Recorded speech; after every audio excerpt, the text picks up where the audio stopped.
Bienvenidos a Crónicas de Horror, hoy te traigo un relato más, espero que lo disfrutes. En la antigüedad, cuando la humanidad todavía buscaba refugio en las sombras de las cavernas, no éramos frágiles ni indefensos. Éramos cazadores feroces, los amos indiscutibles de nuestro mundo.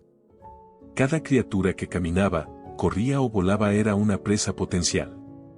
No importaba cuán afiladas fueran sus garras o cuán largos sus colmillos, nosotros éramos los depredadores.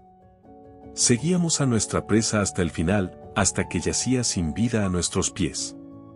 La vida era simple en aquel entonces. No había lugar para la reflexión ni para la conciencia de lo que nos rodeaba. Solo existíamos. No tenía nombre ni sabía qué significaba tener uno. No era necesario. Pero todo cambió un día que comenzó como cualquier otro. Habíamos localizado a un megaloceros, un ciervo gigante con cuernos como ramas de árboles. Lo habíamos seguido durante horas a través de la llanura. Nuestro mundo era puro instinto, el latido de nuestros corazones, el sonido de nuestras pisadas y el olor de la presa en el aire. Nada más importaba. Entonces, ocurrió algo que ninguno de nosotros podría haber anticipado. En medio de la persecución, el cielo, que había estado despejado y luminoso, comenzó a oscurecerse. Era como si la luz misma estuviera siendo succionada del mundo. Miramos hacia arriba, confundidos, pero no hubo tiempo para preguntas. Un trueno desgarrador partió el aire, y un rayo cayó del cielo, estrellándose contra la tierra justo delante de nosotros. El impacto fue ensordecedor, y una cegadora luz blanca nos dejó momentáneamente sin visión. Cuando la luz finalmente se desvaneció, ahí, en el centro de la llanura ennegrecida, estaba él. Parecía uno de nosotros, pero no lo era. Su piel era tan pálida que casi parecía brillar, y su altura sobrepasaba la de cualquiera que habíamos conocido. Sus ojos, profundos y oscuros, nos observaban con una intensidad que nos atravesaba el alma. Nos quedamos inmóviles, atónitos, observando a esa figura que no encajaba en nuestro mundo. En ese instante, algo dentro de nosotros cambió de manera irrevocable. Comenzamos a sentir el peso de nuestra existencia. Por primera vez, comprendimos lo que significaba la muerte. No solo la de nuestra presa, sino la nuestra. El cazador podía convertirse en presa. Con esa revelación, surgieron otros pensamientos que nunca habíamos conocido. Pensamos en nuestros hijos, en lo que significaba protegerlos, en la idea de una familia y la seguridad de un hogar. Pensamos en la camaradería de los amigos, en el calor de un fuego en la cueva. Todo esto nos golpeó de una vez, como una tormenta, inundando nuestras mentes con una avalancha de emociones que no estábamos preparados para enfrentar. Cada pensamiento era una llama ardiente, quemando dentro de nosotros, y nos retorcíamos de dolor bajo su peso. La figura pálida no se movió ni dijo una palabra, pero su mera presencia había trastocado todo lo que éramos. En ese día, bajo un cielo apagado, dejamos de ser las bestias instintivas que habíamos sido. Algo más había despertado dentro de nosotros. Algo que nos haría recordar ese día por siempre. Desde ese momento, el mundo ya no era el mismo. Ahora éramos seres conscientes de nuestra existencia y de las consecuencias del mundo que nos rodeaba. La simpleza de nuestra vida instintiva se había desvanecido en un instante. Yo fui el primero en levantarme del suelo. Mis piernas temblaban bajo el peso de algo nuevo y desconocido. Miré hacia el lugar donde el ser había estado, pero ya no estaba allí. Desapareció tan misteriosamente como había llegado, dejando tras de sí un vacío que parecía devorar todo lo que éramos. Uno a uno, mis compañeros comenzaron a levantarse también. Nos miramos entre nosotros, pero no supimos cómo describir lo que sentíamos. El miedo, la incertidumbre, la opresión en el pecho, no había palabras para todo eso en nuestro mundo. Muchos siglos después, al recordar aquel día, finalmente pude ponerle nombre a lo que nos había invadido: soledad. El silencio que nos envolvía fue roto por un grito. Uno de mis compañeros, con los ojos vidriosos y las manos temblorosas, tomó uno de sus cuchillos de hueso. Antes de que pudiéramos reaccionar, lo clavó en su propia garganta. La sangre brotó como un río oscuro, y su cuerpo se desplomó frente a nosotros. El horror nos atravesó como una lanza, y gritamos, aullamos, como si esos sonidos pudieran ahuyentar a la muerte que había caído sobre él. No entendíamos. No sabíamos por qué había hecho eso. La idea de que alguien pudiera quitarse la vida era inconcebible para nosotros. El miedo se convirtió en un ente palpable, retorciéndose en nuestros corazones. Me pregunto, incluso ahora, qué pensamientos habían cruzado por su mente en esos últimos momentos. ¿Qué lo llevó a cometer un acto tan desesperado? ¿Había sido el peso de la nueva conciencia? ¿El miedo a la muerte, o tal vez algo más profundo, algo que no podíamos comprender en ese momento? De regreso a la cueva, todo estaba diferente. El camino que antes conocíamos de memoria ahora parecía extraño y ajeno. La conciencia que había despertado en nosotros se propagaba como una enfermedad, una sombra que se extendía en nuestras mentes. No había lugar para la tranquilidad que antes habíamos conocido. Cada sonido en la noche era una amenaza, cada sombra una promesa de algo terrible. En la cueva, nos acurrucamos juntos, intentando encontrar consuelo en la proximidad de los demás, pero ya no era lo mismo. La muerte de nuestro compañero nos había enseñado algo que no estábamos listos para saber, la fragilidad de la vida y la inevitabilidad de la muerte. Y en ese nuevo entendimiento, la soledad se enroscaba a nuestro alrededor, susurrándonos con cada aliento que nada volvería a ser como antes. La conciencia era un regalo envenenado, y nosotros éramos sus víctimas. Las semanas pasaron, y aunque la sombra de aquel día seguía persiguiéndonos, no todo fue oscuridad. Algo nuevo, algo extraño, comenzó a surgir entre nosotros. Donde antes todo era caza y supervivencia, ahora había gestos inesperados, acciones que no tenían propósito aparente pero que, de alguna manera, nos unían más allá del instinto. Uno de los nuestros, un hombre alto y fuerte cuyo cabello siempre estaba cubierto de tierra, comenzó a recolectar bayas, no para comerlas, sino para triturarlas y extraer un líquido rojizo y espeso. Al principio no entendíamos qué hacía, pero luego vimos cómo utilizaba sus dedos para dejar marcas en las paredes de la cueva. Esas marcas se convirtieron en formas, animales que conocíamos, escenas de la casa y rostros de los nuestros. Sus dibujos tenían algo especial, una calidez que nos hacía sentir conectados. A veces, nos acercábamos en silencio a observar cómo pintaba, y por un momento, el peso de la conciencia se aligeraba. Otro de los nuestros, más callado que los demás, comenzó a hacer sonidos diferentes, sonidos que no eran gruñidos ni gritos de alerta. Al principio, pensamos que estaba enfermo, pero luego nos dimos cuenta de que estaba creando algo nuevo, palabras. Una noche, mientras el fuego crepitaba y el frío nos rodeaba, señaló el cadáver de un animal que habíamos cazado ese día y dijo una palabra, muerte. Nadie entendió al principio, pero él señaló su propio pecho, luego al suelo, y volvió a repetirlo, muerte. Nos estremecimos al escucharla, como si esa palabra llevara consigo el peso de todo lo que habíamos sentido desde aquel día en la llanura. Con el tiempo, sus palabras se multiplicaron. Les daban nombre a las cosas, a los sentimientos, incluso a las personas. Una noche, mientras todos escuchábamos sus sonidos, él se puso de pie y golpeó su pecho. Con una voz firme y clara, dijo, Kaan. Nos miró a cada uno, repitiendo esa palabra. Kaan. No entendimos al principio, pero luego nos señaló y dijo otras palabras. Yo soy Kaan. Este soy yo. Fue el primero de nosotros en tener un nombre. La idea era tan extraña como poderosa. A partir de ese momento, comenzamos a usar sonidos para identificarnos, para hablar de cosas que antes solo señalábamos. Kaan no solo nos dio un concepto, nos dio la capacidad de expresarnos como nunca antes lo habíamos hecho. La cueva misma comenzó a cambiar. Antes, era solo un refugio, un lugar para protegernos de las tormentas y los depredadores. ahora era un hogar. Las paredes se llenaron de dibujos que contaban nuestras historias, la casa del megaloceros, la figura pálida bajo el rayo, y los rostros de los nuestros. Las palabras de Kaan resonaban en nuestras mentes y comenzamos a susurrarlas, a aprenderlas. Cada palabra era un fuego nuevo, una chispa que iluminaba las sombras de nuestras mentes. Con cada dibujo, con cada palabra, el vacío que sentíamos parecía hacerse un poco más pequeño. La soledad todavía estaba ahí, pero ya no nos consumía.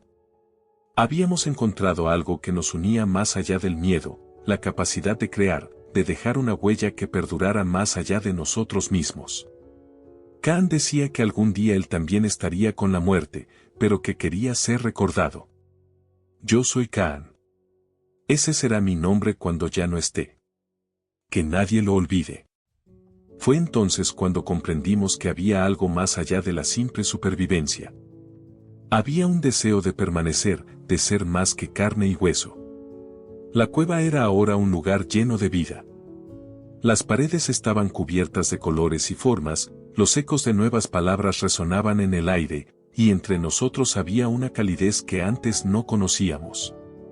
En medio de la oscuridad, habíamos encontrado algo que nos hacía humanos. Y así, aunque la conciencia era un regalo envenenado, también era un fuego que nos mantenía vivos. Habíamos cambiado para siempre, pero en ese cambio, descubrimos que no estábamos solos. Éramos más que cazadores. Éramos algo nuevo. Los años pasaron, y con ellos, nuestra comprensión del mundo creció. La conciencia nos había dado mucho más que miedo, nos había otorgado la capacidad de aprender, de adaptarnos y de innovar. Antes, cuando cazábamos, dependíamos únicamente de nuestras manos, de lanzarnos contra la presa con fuerza bruta y agallas. Pero el temor a la muerte, siempre presente, nos hizo buscar formas más seguras de cazar. Comenzamos a utilizar piedras afiladas como herramientas. Después, uno de nosotros tuvo la idea de lanzarlas, de atacar a nuestra presa desde la distancia. Fue un cambio revolucionario. Ahora podíamos derribar a un animal sin acercarnos lo suficiente como para ser heridos. Las lanzas se convirtieron en una extensión de nosotros mismos, una herramienta de poder que nos hacía sentir invencibles. A medida que perfeccionábamos estas armas, nuestra eficacia creció, y con ello, nuestra confianza. Incluso las criaturas más grandes, como los mamuts, comenzaron a caer ante nuestras estrategias y herramientas. La vida, aunque extraña, era bella. Me detenía a observar cómo los nuestros seguían pintando en las paredes. Los colores vivos reflejaban los momentos de alegría y las victorias. Las palabras seguían creciendo, multiplicándose, permitiéndonos hablar de cosas más complejas, el tiempo, los sueños, el amor, el miedo. Había días en los que todo parecía en perfecta armonía. Nos sentábamos alrededor del fuego, compartiendo carne y risas, mientras el cielo nocturno nos cubría con su manto de estrellas. Pensé que la vida era buena, incluso con la carga de la conciencia. Pero entonces comenzaron los desacuerdos. Al principio eran pequeños, como el sonido de una rama quebrándose en el bosque, una disputa por la carne, por un lugar junto al fuego o por un arma bien hecha. Las discusiones se alzaban como tormentas pasajeras, intensas pero breves. En esos momentos, me decía a mí mismo que no era nada nuevo. Antes de tener conciencia, también había conflictos, pero siempre se resolvían de manera rápida. El más fuerte ganaba, y la pelea terminaba. Esta vez, fue diferente. Una noche, dos de los nuestros comenzaron a discutir por algo trivial, una lanza que ambos afirmaban haber hecho. La disputa se encendió como una chispa en hojas secas. Las palabras se transformaron en gritos, los gritos en golpes, y pronto, otros se unieron al conflicto. Era como si una furia contenida hubiera explotado dentro de todos nosotros. La pelea se extendió por toda la cueva. Los golpes eran salvajes, pero no como los de antes. Había una ira en ellos que no supe reconocer, una rabia que iba más allá de la supervivencia. No luchaban para ganar, luchaban para destruir. Se arañaban, mordían, golpeaban con las piedras y las lanzas. Vi como uno de los nuestros golpeaba a otro incluso después de haberlo derribado, hasta que su rostro ya no era reconocible. Era un frenesí de violencia, una masacre entre los que alguna vez habían compartido el fuego conmigo. Intenté detenerlos, grité, pero mis palabras se perdieron en el caos. Las chispas del fuego iluminaban las sombras de cuerpos que se retorcían en la lucha. Cuando finalmente el silencio regresó, no era el mismo silencio al que estaba acostumbrado. Este era pesado, opresivo, cargado de muerte. Estaba solo en la cueva. Miré alrededor y vi los cadáveres de los nuestros esparcidos por el suelo. Sangre y huesos rotos lo cubrían todo. El olor a hierro era insoportable. Los dibujos en las paredes, que alguna vez habían traído alegría, ahora parecían observarme con tristeza. El fuego todavía ardía, pero no sentí su calor. Todo lo que veía era muerte. Me arrodillé en el centro de la cueva, rodeado de cuerpos, y sentí un vacío que nunca antes había experimentado. Este era un tipo de soledad que no podía llenarse con palabras ni con fuego. Pensé en Caán, en su deseo de ser recordado. ¿Qué pensaría él de lo que habíamos hecho? Miré mis manos, ensangrentadas no por luchar, sino por tratar de separar a los nuestros. Eran manos que alguna vez habían cazado, construido, creado. Ahora, no tenían propósito. En ese momento, entendí algo terrible: la conciencia no solo nos había dado la capacidad de crear y conectar, también nos había dado la capacidad de destruirnos a nosotros mismos. Salí de la cueva al amanecer. El aire frío me golpeó el rostro, pero no sentí alivio. Afuera, el mundo seguía como siempre, los árboles susurraban con el viento, los animales corrían libres en la distancia, y el sol iluminaba la tierra como si nada hubiera pasado. La vida continuaba, indiferente a nuestra tragedia. Me senté en una roca cerca de la entrada y miré hacia el horizonte. Pensé en lo lejos que habíamos llegado y en lo mucho que habíamos perdido. La vida era bella, sí, pero también cruel. Y en ese contraste, en esa lucha entre creación y destrucción, encontré una verdad dolorosa: éramos capaces de lo mejor y de lo peor. Y yo, el último en pie, era testigo de ambos extremos. Miré hacia el cielo y hablé en voz alta, como si alguien pudiera escucharme. Caán, si de verdad hay algo después de la muerte, espero que ahí encuentres la paz que aquí nos fue negada. El viento respondió con un susurro, y aunque estaba solo, me pareció escuchar un eco lejano, la risa de los nuestros, el sonido de las palabras que inventamos juntos, y el crepitar del fuego que alguna vez nos unió. Caminé lejos de la cueva, dejando atrás los cadáveres, el fuego apagado y los ecos de una tribu que ya no existía. Cada paso que daba era pesado, no por el cansancio, sino por el vacío que me consumía.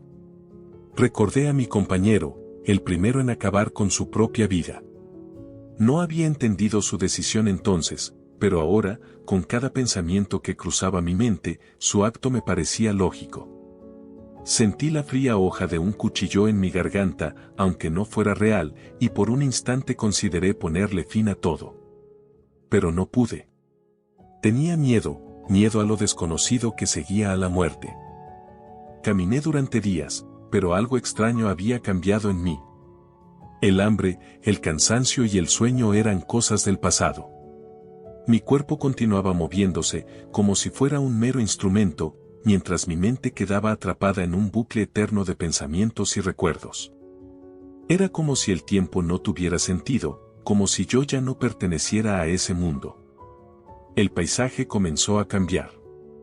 Ya no había cuevas ni tribus pequeñas como la nuestra. En su lugar, encontré chozas, hogares simples donde otras tribus se albergaban. Las personas allí vestían con más ropa, hecha de materiales que no reconocía, y hablaban entre ellas en lenguajes extraños. Me detuve a observarlos, pero ellos me ignoraron, como si yo fuera un fantasma. Quizás lo era. Seguí caminando y las chozas desaparecieron, reemplazadas por casas de piedra. Eran grandes y sólidas, con muros altos que parecían desafiar al tiempo mismo. Vi a hombres con armas más elaboradas que cualquier cosa que nuestra tribu hubiera imaginado, y no las usaban para cazar, sino para pelear entre ellos. Se mataban en nombre de otros.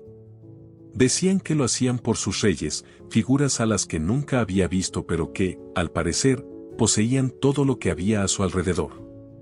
Una vez, mientras caminaba por un camino polvoriento, alguien me detuvo y me dijo: «Esta tierra pertenece a mi rey. No tienes derecho a estar aquí». Me pareció absurdo. La tierra no podía pertenecerle a nadie. La tierra había estado aquí antes de que existiéramos, y estaría aquí mucho después de que desapareciéramos. Pero no dije nada. Solo seguí caminando, ignorando sus palabras. Y entonces, una noche, lo encontré. Un árbol gigantesco se alzaba solitario en medio de un campo vacío. Sus ramas eran como brazos que se extendían hacia el cielo, y su sombra cubría todo a su alrededor. Me acerqué y me senté bajo él, sintiendo la rugosidad de su tronco contra mi espalda. Era un lugar tranquilo, un refugio en medio de un mundo que había cambiado demasiado para mí. Mientras me sentaba allí, recordé al ser que habíamos visto aquella vez, tantos años atrás. Su figura pálida y alta seguía grabada en mi memoria. No sabía lo que era en ese entonces, pero ahora estaba seguro. Era la muerte. Uno de mis amigos le había dado un nombre, y ese nombre había perdurado en mi mente como un eco interminable. La muerte. No sabía cuánto tiempo llevaba caminando ni cuánto tiempo había pasado desde que me senté bajo el árbol. Podrían haber sido días, años o siglos. Todo lo que sabía era que estaba esperando. Esperando a la muerte, al ser que había transformado mi vida y la de los nuestros en aquel día lejano. Miré hacia el cielo estrellado y susurré: «Estoy aquí. No me moveré. Vendrás por mí cuando creas que mi vida debe acabar». El viento sopló entre las ramas del árbol, y por un momento, creí escuchar un murmullo, un susurro que no era mío. Cerré los ojos y dejé que la noche me envolviera. Allí, bajo el árbol, esperé. Esperé al ser que me había enseñado lo que significaba vivir y que ahora, quizás, me enseñaría lo que significaba morir. Y mientras esperaba, por primera vez en mucho tiempo, no sentí miedo. Sentí paz.